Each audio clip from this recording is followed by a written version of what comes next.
Congratulations on being so busy all across the ranch tonight, but specifically congratulations on, hey, we are drilling.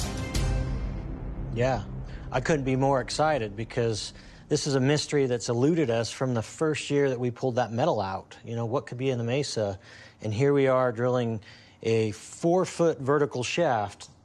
Eric, contextualize for me the overview of this drill operation. Yeah, you know, if we've ever had an X marks the spot, this is probably the best one that we've got.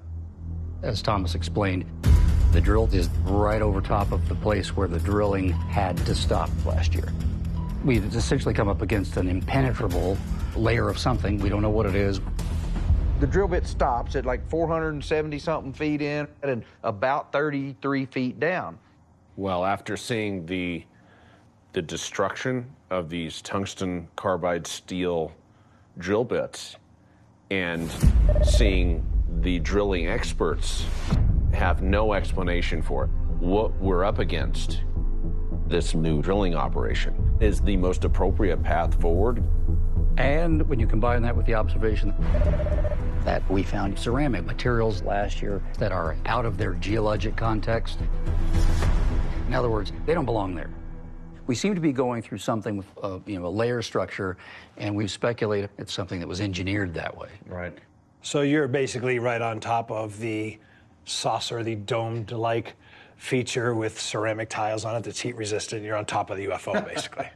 Well, we don't know what's in there, Well, that's what we're here to but find we're out. here to find that out. We're certainly right on top of the spot where we found the ceramic material, the Type A. And once again, Matty, the directive from Brandon was find it, don't destroy it. Right. We want to carefully extract it. So tonight, as a viewer, watching this moment when the drill goes into the ground, I'm thinking to myself, what's going to happen? And sure enough, something happens. You get a mysterious signal once again, 1.6 gigahertz. I mean, here we go again, Travis. Well, that's a recurring theme when we've had drills here in the past. I mean, within seconds of this big core bit touching the ground. So what is it about a drill touching the surface of Skinwalker Ranch transmits a microwave signal at 1.6 gigahertz? Yeah. If what's in there is as incredible as it may be, as we think it might be, it could be related to that. It's like it's letting you know you're right on it, too. Now, that's a speculation, of course, but we can test that with a 4-foot diameter borehole once we get down to tens of feet deep. Then we can put sensors down in the hole and see if the signal's coming from down inside it as opposed to, above and somehow bouncing off of the surface. Exactly. Yep. So we're drilling, and after the drill started, we have a problem with the cattle on the ranch, which is terrible to watch, but it's happening. Well, my sons noticed a calf laying not too far from where we witnessed that calf get injured a couple years ago, right there on the western bubble boundary. And so maybe that this is a repeat of that phenomenon. Yeah, you're seeing the parallels. Well, and it gets even more mysterious when we have the vet check her out. Yeah, I mean, we definitely have an increased heart rate and an increased respiratory rate. Good. We have a temperature of 103.3.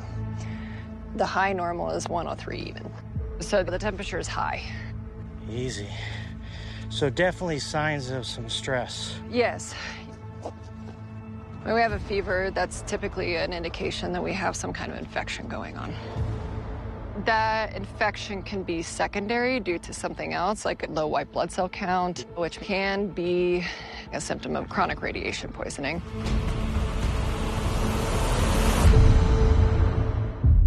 After being over here at the kraal for just a short time, it's as if the life came back into this calf. It got back up, is able to run around.